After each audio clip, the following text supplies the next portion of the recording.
what I heard one time when the Buddha was staying in the monastery in Anathapindika's park in the Jita Grove near Shravasti with a community of 1,250 bhikshus, fully ordained monks. That day, when it was time to make the round for alms, the Buddha put on his Sangledi robe and, holding his bowl, went into the city of Shravasti to seek alms food, going from house to house. When the alms round was completed, he returned to the monastery to eat the midday meal. Then he put away his Sangledi robe and his bowl, washed his feet, arranged his cushion, and sat down. 2. At that time, the Venerable Subhuti stood up, bared his right shoulder, put his knee on the ground, and, folding his palms respectfully, said to the Buddha, "World-honored one, it is rare to find someone like you. You always support and show special confidence in the Bodhisattvas.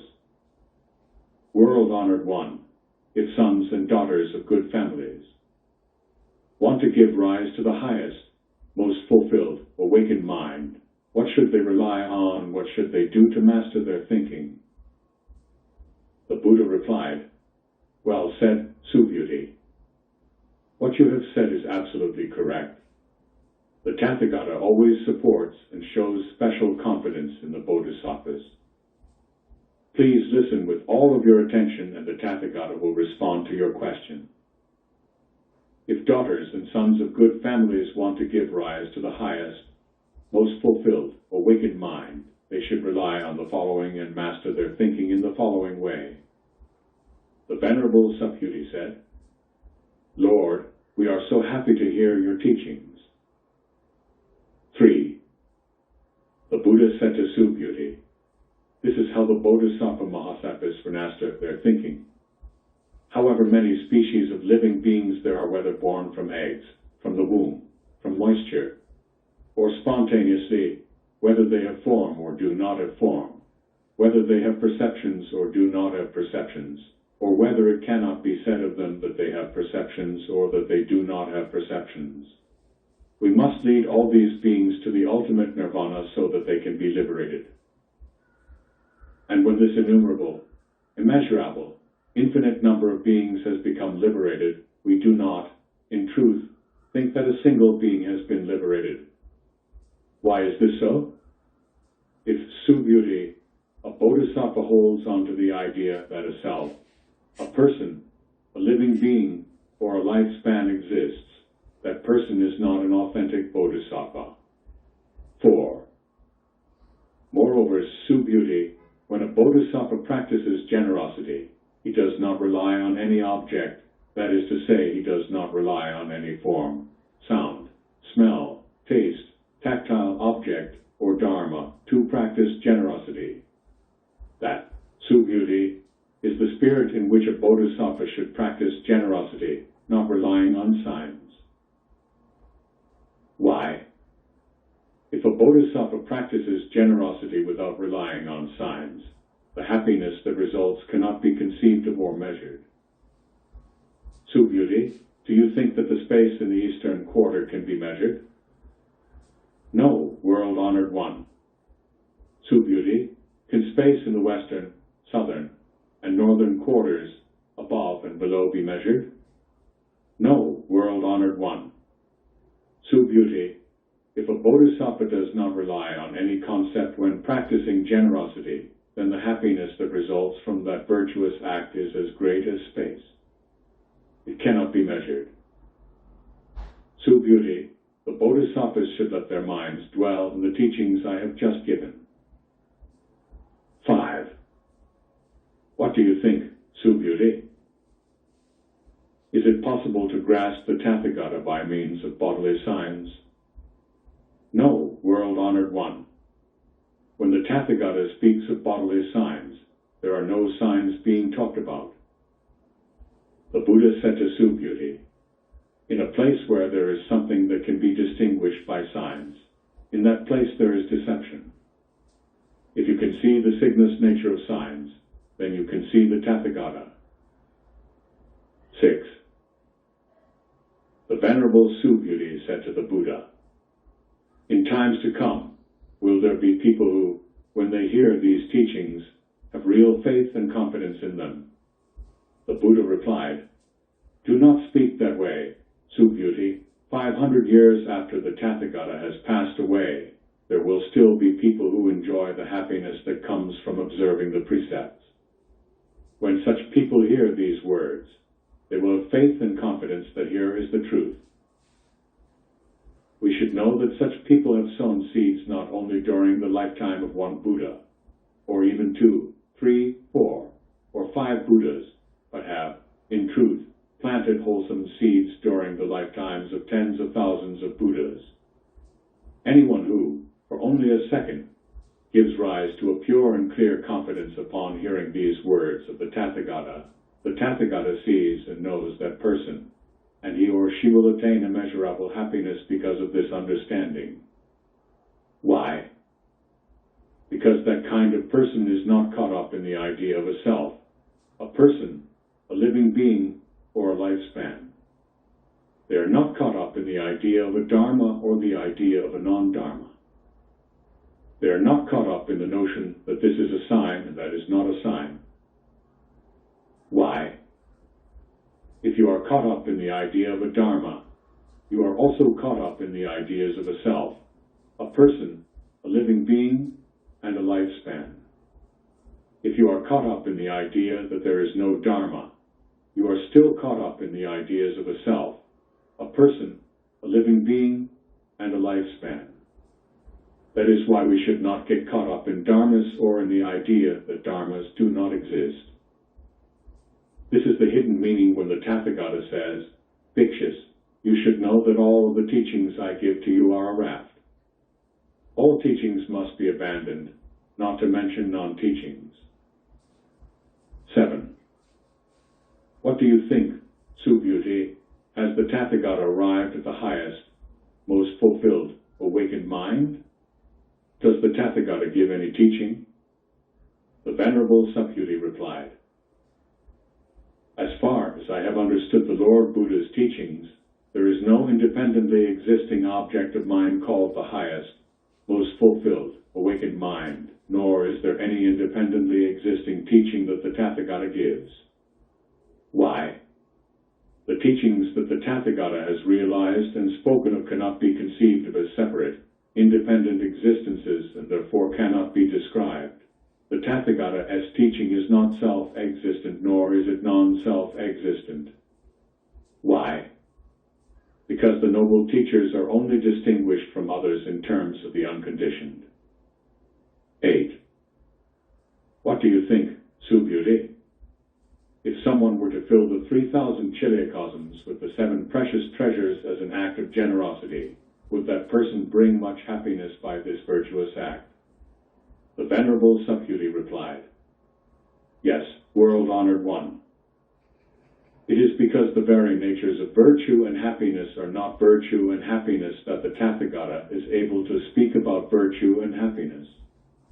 The Buddha said, "On the other hand, if there is someone who accepts these teachings and puts them into practice, even if only a gatha of 4 lines, and explains them to someone else, the happiness brought about by this virtuous act far exceeds the happiness brought about by giving the 7 precious treasures." Why? Because, Subhuti, all Buddhas in the Dharma of the highest, most fulfilled, awakened mind of all Buddhas arise from these teachings. Subhuti, what is called Buddha-dharma is everything that is not Buddha-dharma. 9. What do you think, Subhuti? Does a stream enterer think, "I have attained the fruit of stream entry"? Subhuti replied, "No, world-honored one." Why? Stream, enterer means to enter the stream, but in fact there is no stream to enter.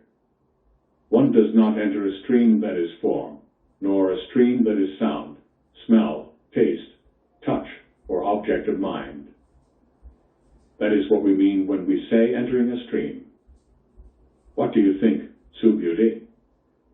Does a once-returner think, "I have attained the fruit of once-returning"?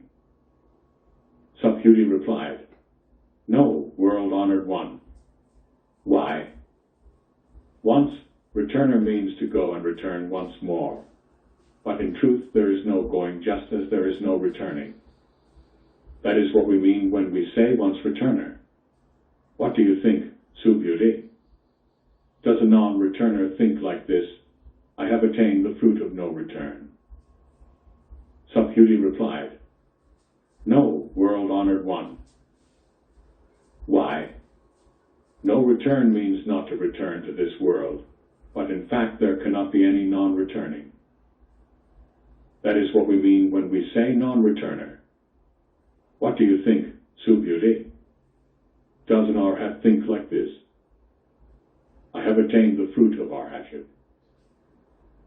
Subhuti replied, No, world-honored one. Why? There is no separately existing thing that can be called arhat. If an arhat gives rise to the thought that he has attained the fruit of arhatship, then he is still caught up in the idea of a self, a person, a living being, and a lifespan. World-honored one, you have often said that I have attained the concentration of peaceful abiding, and that in the community I am the arhat who has most transformed need and desire. World-honored one, if I were to think that I had attained the fruit of arhatship, you certainly would not have said that I love to dwell in the concentration of peaceful abiding. 10. The Buddha asked Subhuti. In ancient times, when the Tathagata practiced under Buddha Dipankara, did he attain anything? Subhuti answered, No, world-honored one. In ancient times, when the Tathagata was practicing under Buddha Dipankara, he did not attain anything. What do you think, Subhuti? Does a bodhisattva create a serene and beautiful Buddha field? No, world-honored one. Why? To create a serene and beautiful Buddha field is not in fact creating a serene and beautiful Buddha field. That is why it is called creating a serene and beautiful Buddha field. The Buddha said, So, Subhuti, all the Bodhisattva Mahasattvas should give rise to a pure and clear intention in this spirit. When they give rise to this intention, they should not rely on forms, sounds, smells, tastes, tactile objects, or objects of mind. They should give rise to an intention with their minds not dwelling anywhere. Subhuti, if there were someone with a body as big as Mount Sumeru, would you say that his was a large body? Subhuti answered, Yes, world-honored one, very large. Why? What the Tathagata says is not a large body, that is known as a large body. 11. Subhuti, if there were as many Ganges rivers as the number of grains of sand in the Ganges, would you say that the number of grains of sand in all those Ganges rivers is very many? Subhuti answered, Very many indeed, world-honored one. If the number of Ganges rivers were huge, how much more so the number of grains of sand in all those Ganges rivers? Subhuti, now I want to ask you this. If a daughter or son of good family were to fill the 3,000 Chilayakasams with as many precious jewels as the number of grains of sand in all the Ganges rivers as an act of generosity, would that person bring much happiness by her virtuous act? Subhuti replied, Very much, world-honored one. The Buddha said to Subhuti, If a daughter or son of a good family knows how to accept, practice, and explain this sutra to others, even if it is a gatha of 4 lines, the happiness that results from this virtuous act would be far greater. 12. Furthermore, Subhuti, any plot of land on which this sutra is proclaimed, even if only 1 gatha of 4 lines, will be a land where gods, men, and asuras will come to make offerings just as they make offerings to a stupa of the Buddha.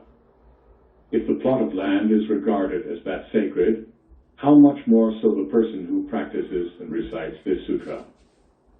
Subhuti, you should know that that person attains something rare and profound.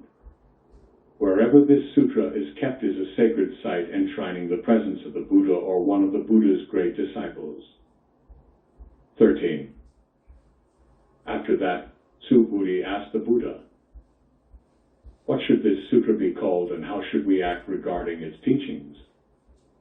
The Buddha replied, "This sutra should be called the diamond that cuts through illusion because it has the capacity to cut through all illusions and afflictions and bring us to the shore of liberation. Please use this title and practice according to its deepest meaning." Why?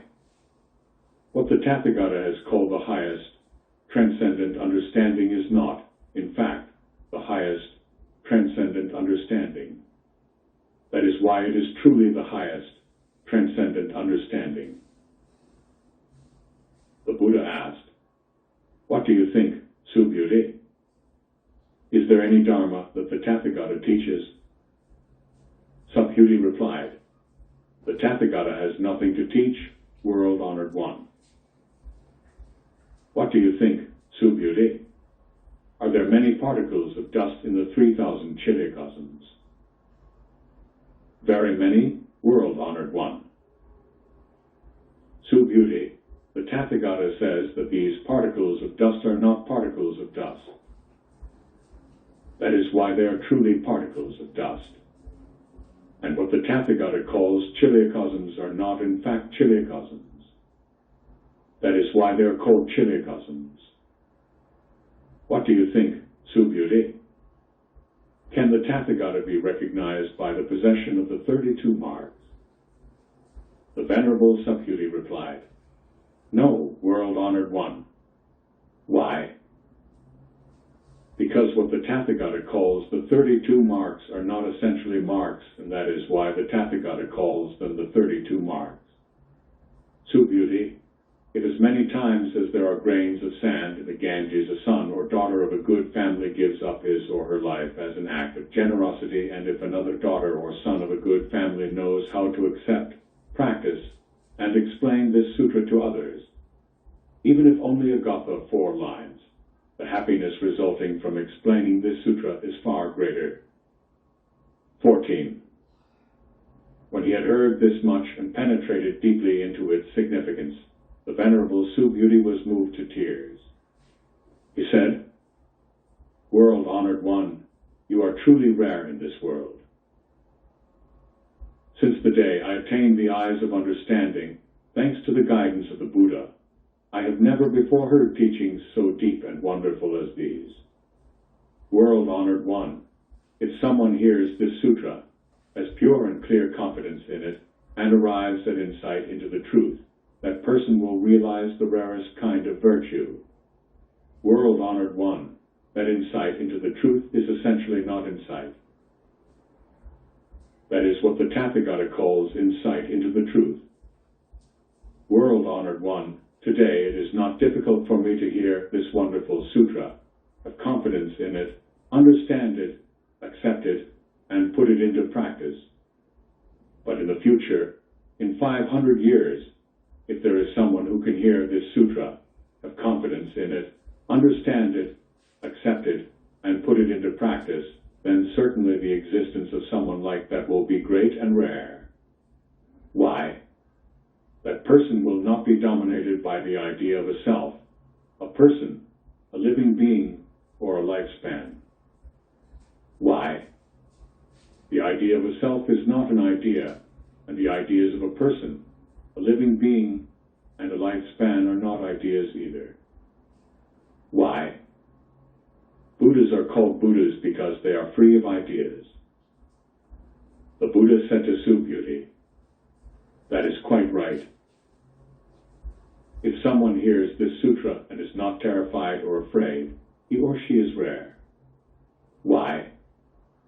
Subhuti, what the Tathagata calls Prajñaparamita, the highest transcendence, is not essentially the highest transcendence, and that is why it is called the highest transcendence. Subhuti, the Tathagata has said that what is called transcendent endurance is not transcendent endurance. That is why it is called transcendent endurance. Why? Subhuti, thousands of lifetimes ago when my body was cut into pieces by King Kalanga, I was not caught in the idea of a self, a person, a living being, or a lifespan. If, at that time, I had been caught up in any of those ideas, I would have felt anger and ill will against the king. I also remember in ancient times, for 500 lifetimes, I practiced transcendent endurance by not being caught up in the idea of a self, a person, a living being, or a lifespan. So, Subhuti, when a bodhisattva gives rise to the unequaled mind of awakening, he has to give up all ideas. He cannot rely on forms when he gives rise to that mind, nor on sounds, smells, tastes, tactile objects, or objects of mind. He can only give rise to that mind that is not caught up in anything. The Tathagata has said that all notions are not notions and that all living beings are not living beings. Subhuti, the Tathagata is one who speaks of things as they are, speaks what is true, and speaks in accord with reality. He does not speak deceptively or to please people. Subhuti, if we say that the Tathagata has realized a teaching, that teaching is neither graspable nor deceptive. Subhuti, a bodhisattva who still depends on notions to practice generosity is like someone walking in the dark. He will not see anything. But when a bodhisattva does not depend on notions to practice generosity, he is like someone with good eyesight walking under the bright light of the sun. He can see all shapes and colors. Subhuti, if in the future there is any daughter or son of good family who has the capacity to accept, read, and put into practice this sutra, the Tathagata will see that person with his eyes of understanding. The Tathagata will know that person, and that person will realize the measureless, limitless fruit of her or his virtuous act. 15. Subhuti, if on the one hand, a daughter or son of a good family gives up her or his life in the morning as many times as there are grains of sand in the Ganges as an act of generosity, and gives as many again in the afternoon and as many again in the evening, and continues doing so for countless ages, and if, on the other hand, another person listens to this sutra with complete confidence and without contention, that person's happiness will be far greater. But the happiness of one who writes this sutra down, receives, recites, and explains it to others cannot be compared. In summary, Subhuti, this sutra brings about boundless virtue and happiness that cannot be conceived or measured. If there is someone capable of receiving, practicing, reciting, and sharing this sutra with others, the Tathagata will see and know that person, and he or she will have inconceivable, indescribable, and incomparable virtue. Such a person will be able to shoulder the highest, most fulfilled, awakened career of the Tathagata. Why? Subhuti, if one is content with the small teachings, if he or she is still caught up in the idea of a self, a person, a living being, or a lifespan, he or she will not be able to listen, receive, recite, and explain this sutra to others. Subhuti, any place this sutra is found is a place where gods, men, and Asuras will come to make offerings. Such a place is a shrine and should be venerated with formal ceremonies, circumambulations, and offerings of flowers and incense. 16.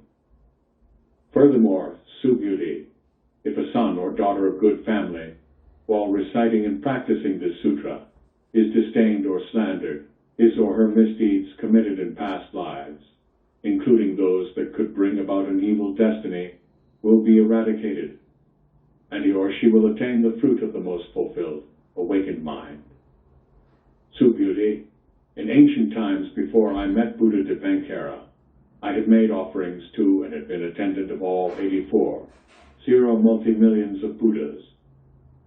If someone is able to receive, recite, study, and practice this sutra in the last epoch, the happiness brought about by this virtuous act is hundreds of thousands times greater than that which I brought about in ancient times.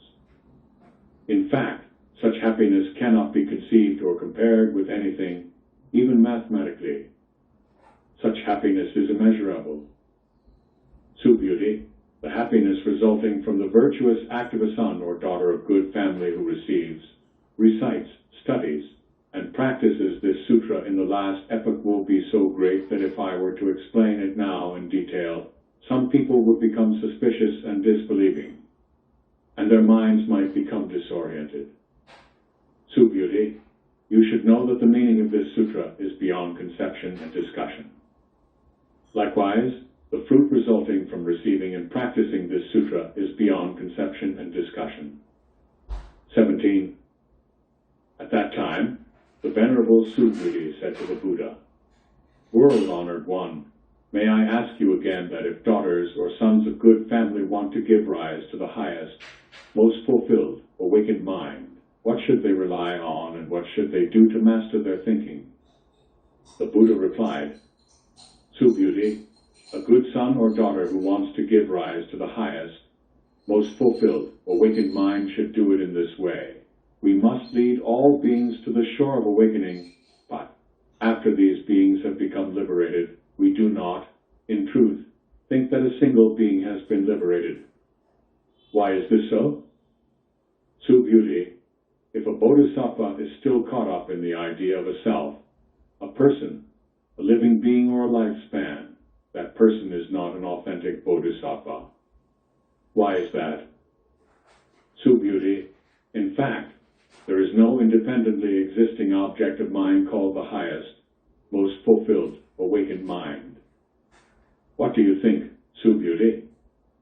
In ancient times, when the Tathagata was living with Buddha Dipankara, did he attain anything called the highest, most fulfilled, awakened mind? No, world-honored one. According to what I understand from the teachings of the Buddha, there is no attaining of anything called the highest, most fulfilled, awakened mind. The Buddha said, Right you are, Beauty. In fact, there does not exist the so-called highest, most fulfilled, awakened mind that the Tathagata attains. Because if there had been any such thing, Buddha Dipankara would not have predicted of me, in the future, you will come to be a Buddha called Shakyamuni. This prediction was made because there is, in fact, nothing that can be attained that is called the highest, most fulfilled, awakened mind. Why? Tathagata means the suchness of all things, dharmas. Someone would be mistaken to say that the Tathagata has attained the highest, most fulfilled, awakened mind, since there is not any highest, most fulfilled, awakened mind to be attained. Beauty, the highest, most fulfilled, awakened mind that the Tathagata has attained is neither graspable nor elusive. This is why the Tathagata has said, all dharmas are Buddha dharma. What are called all dharmas are, in fact, not all dharmas. That is why they are called all dharmas. Beauty, a comparison can be made with the idea of a great human body. Beauty said, what the Tathagata calls a great human body is, in fact, not a great human body. Beauty, it is the same concerning bodhisattvas. If a bodhisattva thinks that she has to liberate all living beings, then she is not yet a bodhisattva. Why? Beauty, there is no independently existing object of mind called bodhisattva. Therefore, the Buddha has said that all dharmas are without a self, a person, a living being, or a lifespan. Beauty, if a bodhisattva thinks, I have to create a serene and beautiful Buddha field, that person is not yet a bodhisattva. Why? What the Tathagata calls a serene and beautiful Buddha field is not in fact a serene and beautiful Buddha field. And that is why it is called a serene and beautiful Buddha field. Beauty, any bodhisattva who thoroughly understands the principle of non-self and non-dharma is called by the Tathagata an authentic bodhisattva. 18. Beauty, what do you think? Does the Tathagata have the human eye? Beauty replied, Yes, world-honored one, the Tathagata does have the human eye. The Buddha asked, Beauty, what do you think? Does the Tathagata have the divine eye? Subhuti said, yes, world-honored one, the Tathagata does have the divine eye. Subhuti, what do you think? Does the Tathagata have the eye of insight? Subhuti replied, yes, world-honored one, the Tathagata does have the eye of insight. Subhuti, what do you think? Does the Tathagata have the eye of transcendent wisdom? Yes, world-honored one, the Tathagata does have the eye of transcendent wisdom. The Buddha asked, does the Tathagata have the Buddha eye? Yes, world-honored one, the Tathagata does have the Buddha eye. Subhuti, what do you think? Does the Buddha see the sand in the Ganges as sand? Subhuti said, world-honored one, the Tathagata also calls it sand. Subhuti, if there were as many Ganges rivers as the number of grains of sand of the Ganges, and there was a Buddha land for each grain of sand in all those Ganges rivers, would those Buddha lands be many? Yes, world-honored one, very many. The Buddha said, Subhuti, however many living beings there are in all these Buddha lands, though they each have a different mentality, the Tathagata understands them all. Why is that? Subhuti, what the Tathagata calls different mentalities are not in fact different mentalities. That is why they are called different mentalities. Why? Subhuti, the past mind cannot be grasped, neither can the present mind or the future mind. 19. What do you think, Subhuti? If someone were to fill the 3,000 chiliocosms with precious treasures as an act of generosity, would that person bring great happiness by his virtuous act? Yes, very much, world-honored one. Subhuti, if such happiness were conceived as an entity separate from everything else, the Tathagata would not have said it to be great, but because it is ungraspable. The Tathagata has said that the virtuous act of that person brought about great happiness. 20. Subhuti, what do you think? Can the Tathagata be perceived by his perfectly formed body? No, world-honored one. What the Tathagata calls perfectly formed body is not in fact a perfectly formed body. That is why it is called a perfectly formed body. What do you think, Subhuti? Can the Tathagata be perceived by his perfectly formed physiognomy? No, world-honored one. It is impossible to perceive the Tathagata by any perfectly formed physiognomy. Why? Because what the Tathagata calls perfectly formed physiognomy is not in fact perfectly formed physiognomy. That is why it is called perfectly formed physiognomy. 21. Subhuti, do not say that the Tathagata conceives the idea one will give a teaching. Do not think that way. Why? If anyone says that the Tathagata has something to teach, that person slanders the Buddha because he does not understand what I say. Subhuti, giving a Dharma talk in fact means that no talk is given. This is truly a Dharma talk. Then, Insight Life Subhuti said to the Buddha, well, honored one, in the future, will there be living beings who will feel complete confidence when they hear these words? The Buddha said, Subhuti, those living beings are neither living beings nor non-living beings. Why is that?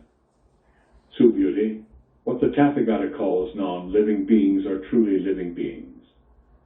22. Subhuti asked the Buddha, world-honored one, is the highest, most fulfilled, awakened mind that the Buddha attained the unattainable?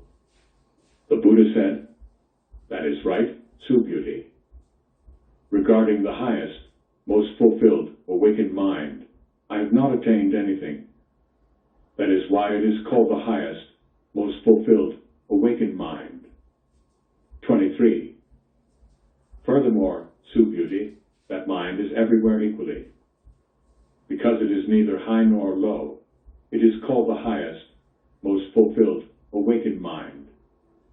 The fruit of the highest, most fulfilled, awakened mind is realized through the practice of all wholesome actions in the spirit of non-self, non-person, non-living being, and non-lifespan. So beauty, what are called wholesome actions are in fact not wholesome actions. That is why they are called wholesome actions. 24. So beauty, if someone were to fill the 3,000 chiliocosms with piles of the 7 precious treasures as high as Mount Sumeru as an act of generosity, the happiness resulting from this is much less than that of another person who knows how to accept, practice, and explain the Vajracchedika Prajñaparamita Sutra to others. The happiness resulting from the virtue of a person who practices this sutra, even if it is only a gatha of 4 lines, cannot be described by using examples or mathematics. 25. Subhuti, do not say that the Tathagata has the idea, I will bring living beings to the shore of liberation. Do not think that way, Subhuti. Why? In truth, there is not one single being for the Tathagata to bring to the other shore. If the Tathagata were to think there was, he would be caught in the idea of a self, a person, a living being, or a lifespan. Subhuti, what the Tathagata calls a self essentially has no self in the way that ordinary persons think there is a self. Subhuti, the Tathagata does not regard anyone as an ordinary person. That is why he can call them ordinary persons. 26. What do you think, Subhuti? Can someone meditate on the Tathagata by means of the 32 marks? Subhuti said, yes, world-honored one. We should use the 32 marks to meditate on the Tathagata.